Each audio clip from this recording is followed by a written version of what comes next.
These are true stories coming from the same people I've been talking to in Texas, and she experienced this being, and so did a ranch lady. And it's a short story, and it's creepy. So most of these type of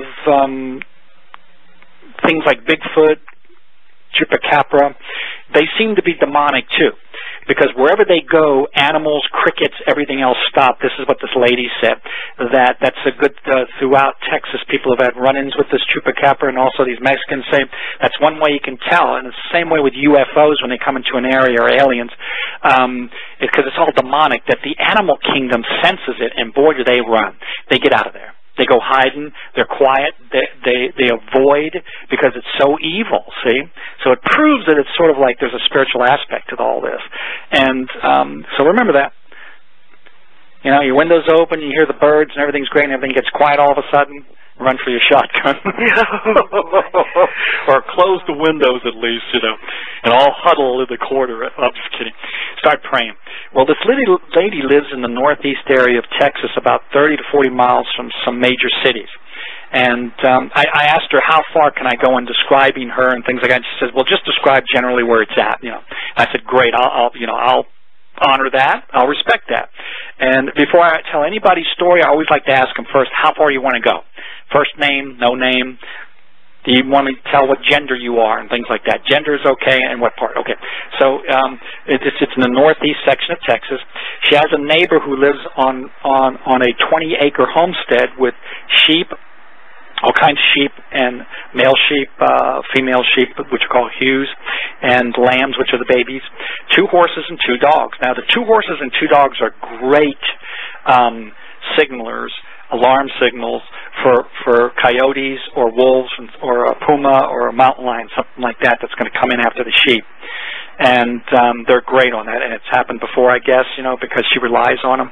They're great. So one evening, something came into the neighbor's land next to this lady that I know, right, where all these sheep are at, and killed, listen to this, quietly, without the horses or the dogs even knowing what's going on, and they're only a few feet away, you know, 20 feet away. They killed five 120-pound ewes, which are the female mama sheep. Oh, my gosh. Where all their throats were ripped out, and one of them had its whole hide ripped completely off. Oh, my God. One ram, the male, one ram, had some throat damage but was alive because he butted his way out of it probably. Yeah. And then 4 baby lambs were gone. No drag marks. And this is a strange thing, considering that they were 2 horses and 2 dogs there near, that they didn't respond to any kind of intrusion, you know, an intruder, but stayed quiet. And that is the strange thing, to say the least. You know, normally the dogs would be barking and the horses, she said, over anything. And the thing is that there was no blood spatters or blood on the ground where the dead sheep lay. It looked like it just dropped there. There was no drag marks or anything. They just dropped there. They were killed and then dropped, so to speak, is the way the guy looking at them.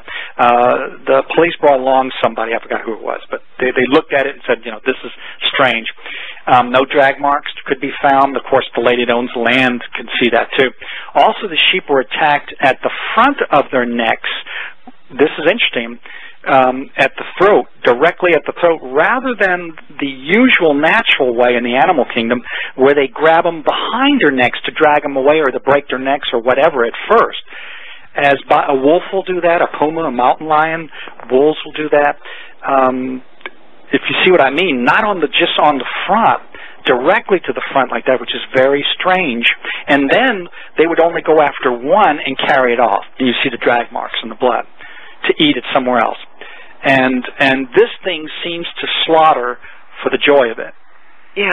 Okay? I've heard that. It's very demonic. I've heard that. Yeah. And but the blood was missing though on top of all that. So he's very he has a very big drinking habit. He loves blood and he really takes it out. But some of them weren't, I guess, missing their blood. So anyway, so she had her windows open, and the lady that owns them and would have heard something, you know, even her, you know, even if the horses didn't, you know, react. It was all quiet, and she the lady that was telling me the story only lived 50 feet from where the sheep were. This was all happening under her nose too. That's what's so creepy about this whole thing.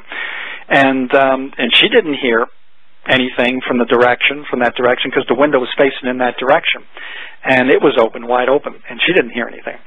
Now later on, in a particular evening, that same lady that was talking to me told me this particular story where she was feeding some raccoons. I think there's like 10 to 20 of them at a time, I believe is what she said. She seems to be like the raccoon lady of Northeast Texas, you know. But I like raccoons myself. You know, I've been around a couple of them that were pets. They're very funny animals. I mean, really nice to be around. You laugh because they're really funny, humorous. I mean, well, anyway, they come up to her porch and they keep their distance, and she feeds them and all that. So she went inside to get something real quick, and when she came back out, every one of them was gone. They don't do that because the raccoons, they're very insistent type little critters, and they're not going to go. They want their food.